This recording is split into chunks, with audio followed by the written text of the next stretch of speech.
beautiful people. Welcome to Thrive MCC. Well, Thrive MCC still in Christy's house in front of Christy's closet. So, yay. Today's a special day. We are 3 days away from the 53rd anniversary of MCC. So, MCC will be 53 years old on October 6th. Because on October 6th, as many of you know, Troy Perry held the first service in his living room with 12 people. And usually, each year, I make jokes about how Troy Perry had as many people in his living room as we have in the church. But it's COVID, and so we're not in the church. So technically, on this day, Troy Perry had more people in his house for the first service than I have in my house right now. But you were with me virtually, and that's just as good. So let's get started. October 6th, first service, MCC, right? But how did we get there? Does anybody remember? Sherry's raising her hand, but I mean, you know.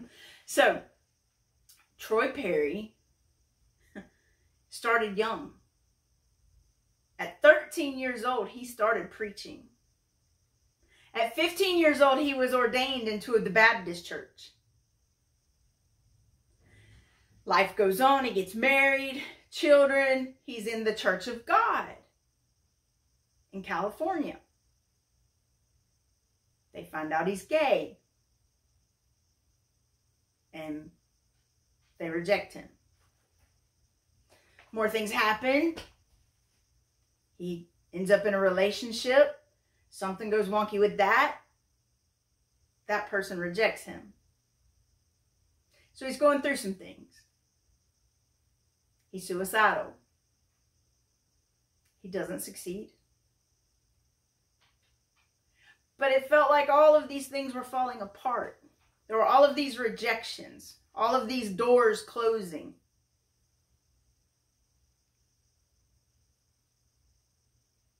But in all of those things happening, and all of those rejections taking place,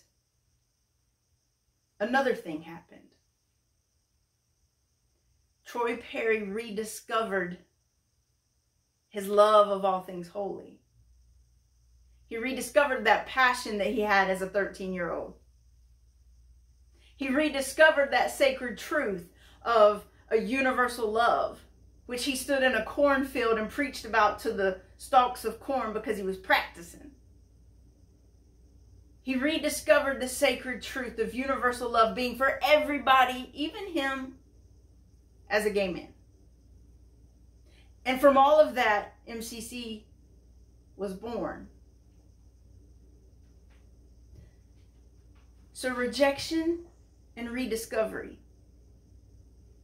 Who would have ever thought of putting rejection and rediscovery together? Not me. I read it somewhere. I read it in like one of my devotionals. It was yesterday or today. And it hit me that it's true. As there are these doors that shut, these rejections that happen, there is an opportunity to rediscover. To rediscover what it is that I believe in. To rediscover my own truth about how I know without a doubt that I'm a holy being. And that holy is with me everywhere I go. And it doesn't matter what any TV evangelist or any other person has to say about it. It only matters that I know. That I belong. That I am loved. So rejection to rediscovery. And I started thinking about it, and we could probably pick a few examples from scriptures. But I want to talk about Joseph.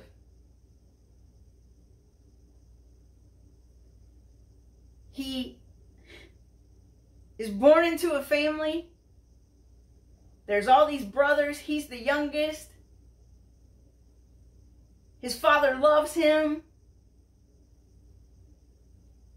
His father kind of favors him.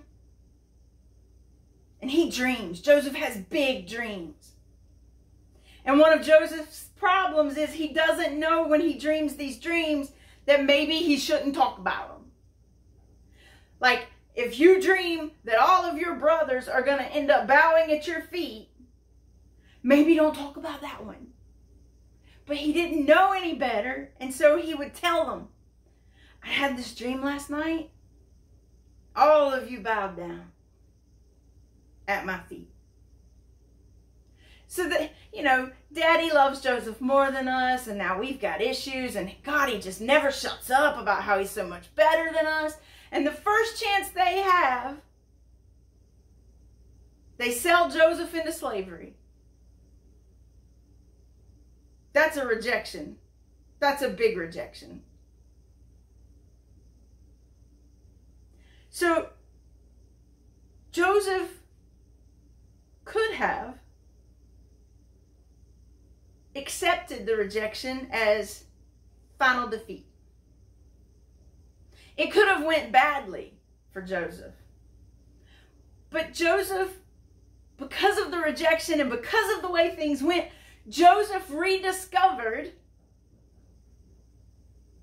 his dreaming, his interpretations of dreams.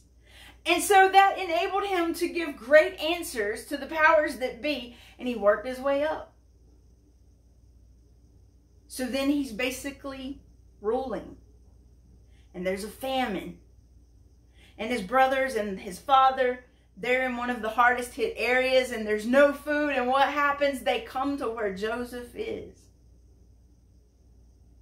And because of his position, they do bow.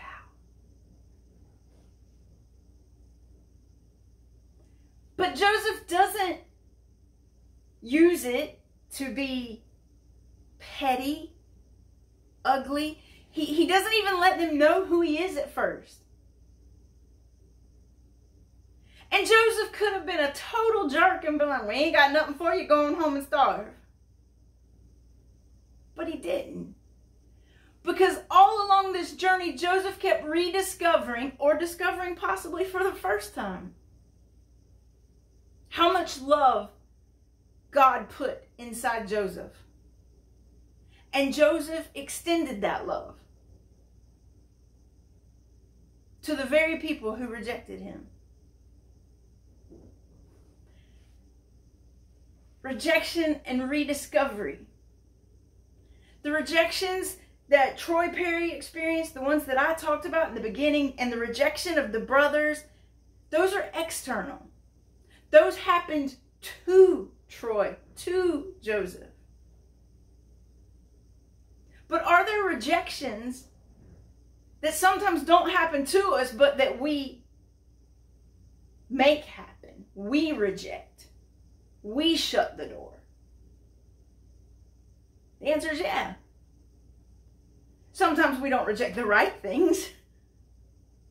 Sometimes we reject things that are really good for us just because of whatever we have going on at the moment. But there are things that we should be shutting down. We should be shutting the door on. I grew up in Church of God, Assembly of God, Pentecostal churches in Tallahassee, Florida. There was a lot of bad teaching in those churches. If I held on to all the bad teachings that I heard in those churches, I wouldn't be here now. I wouldn't be living authentically as a lesbian pastor. It wouldn't happen. Because the messages received growing up in those churches, well, first, women should be quiet and men should do all the talking. Yeah. And all homosexuals burn in hell forever and ever. And God doesn't love you and God doesn't even know your name. If I held on to those teachings, I wouldn't be doing this. I wouldn't be living authentically. And if I had held on to those teachings and had given them great, influence over my life, I may not even be living as a lesbian right now.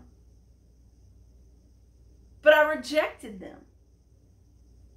And in rejecting those teachings and those belief systems, I rediscovered who I knew God to be, who I knew holy to be. From the time I was little, I always knew that God loved everybody and it did not matter. It didn't matter. Nothing. You couldn't do anything that would would make God go, you suck, I don't love you. Because as a kid, I remember thinking that that was the greatest thing about the God they told me about in children's church. Like, they would tell me all the bad stuff, but I didn't really grasp the bad stuff because I was still stuck on God's your friend that's going to love you forever and ever no matter what. Well, that's the gold. The rest of it's caca. So I rejected the bad teachings and rediscovered my absolute belief that, yes, Holy loves me no matter what. Holy's not waiting to drop any kind of judgment on me. Holy's not waiting for me to screw up so Holy can go, whoo, don't have to deal with her anymore. Holy's just love. And rejecting their teachings and their belief systems made me be able to live truthfully and to share my truth with other people. Same thing Joseph did. He knew God loved him. He knew God let him tell people what dreams meant. And he knew that God showed him he would save his brothers. And so he did it. Troy Perry knew universal love. That's what God is. And then life happened. And so he kind of got sidetracked. But then all those closed doors happened. And he rediscovered his sacred truth. So 2 weeks ago, I said, what are your sacred truths? What is it that you believe over anything else? What is it that you hold on to as absolute? And then I asked you, okay, well, does the way you live your life match what you say is your sacred truth?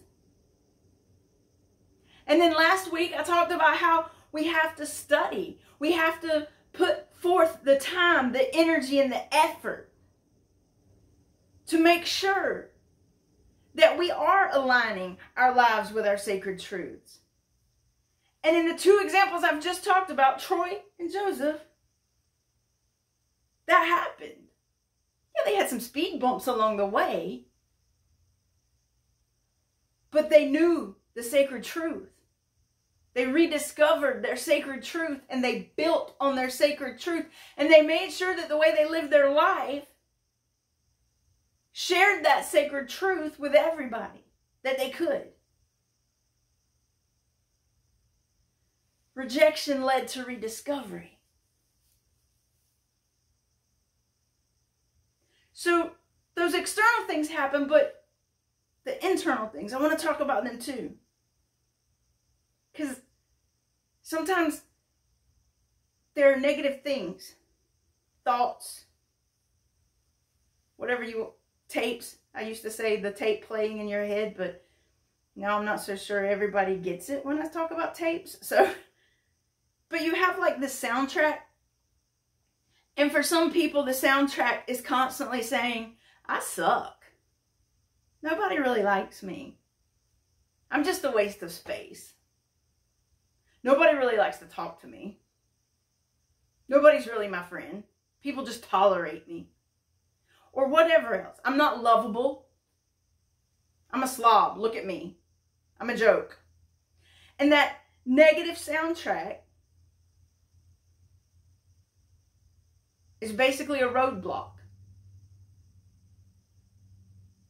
And if you could reject the negative soundtrack, if you could just close the door on that, shut it down, turn it off, make sure it can't play again, you could rediscover joy and happiness. You could rediscover, in the words of Toni Morrison, that you are your best thing. You are. You're wonderful. You're fabulous. You're perfect. Holy loves you, is in you, is around you, is moving through you. You just have to rediscover it. Sometimes we listen to those negative soundtracks so much that we forget how much good and beauty is in us. We are divine and creative beings. I tell you all the time, you are a piece of holy. You are an extension of holy.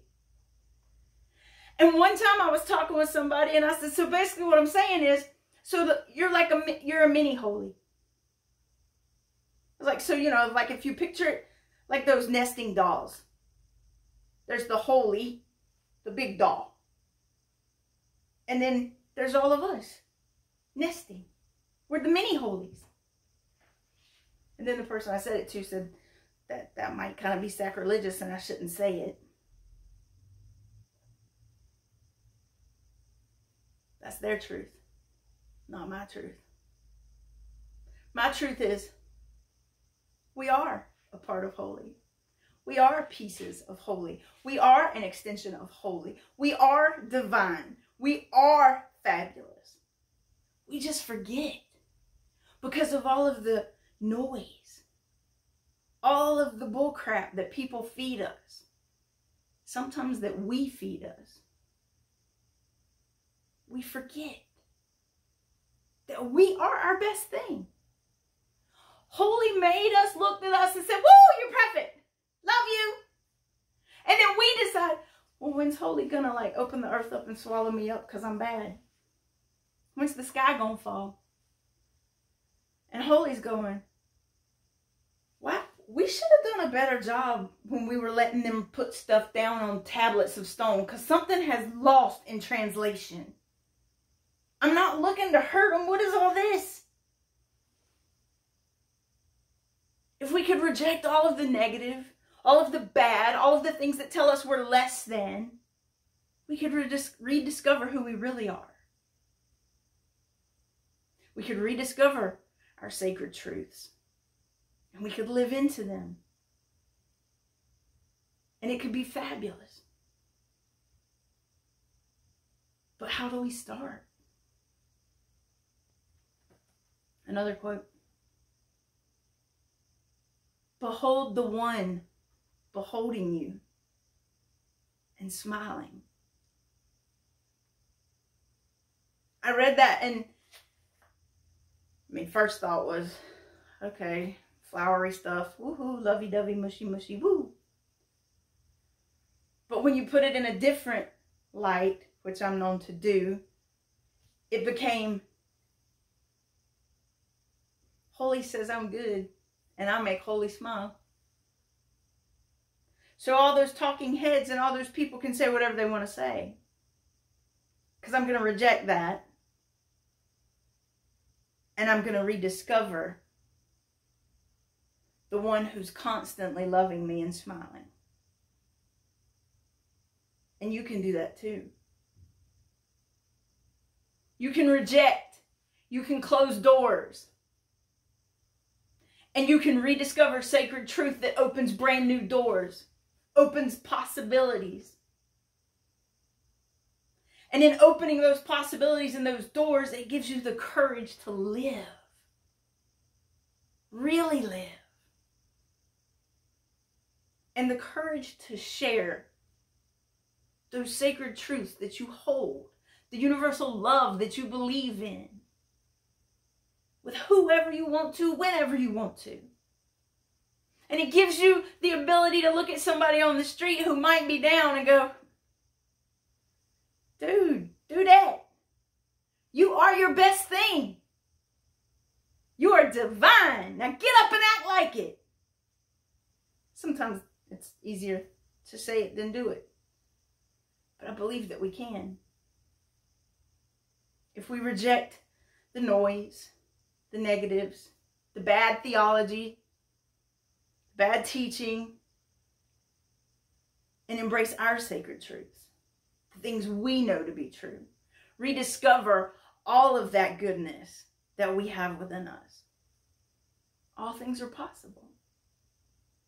Just look at MCC. Look at what they've become. Look at what they can still become. So in closing, I want to share with you an affirmation. And I'm going to say it, and then I'm going to say it again slowly, because I hope that some of you write it down and say it to yourselves this week. Maybe even write it down and tape it to your mirror if you have to.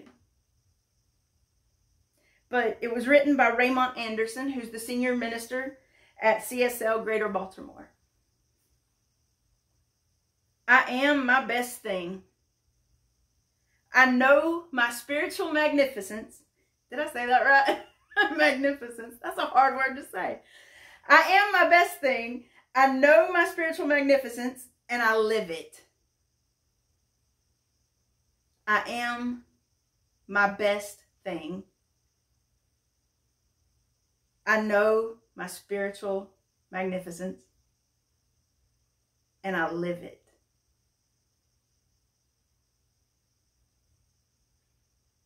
And I think we get there through this process. Rejecting the things that we know don't align, and rediscovering all of the good things that do align with who we know holy to be and with what we know to be sacred truth. I am my best thing. I know my spiritual magnificence, and I live it. If we were together, it would be my greatest hope that we would say, amen, and so it is.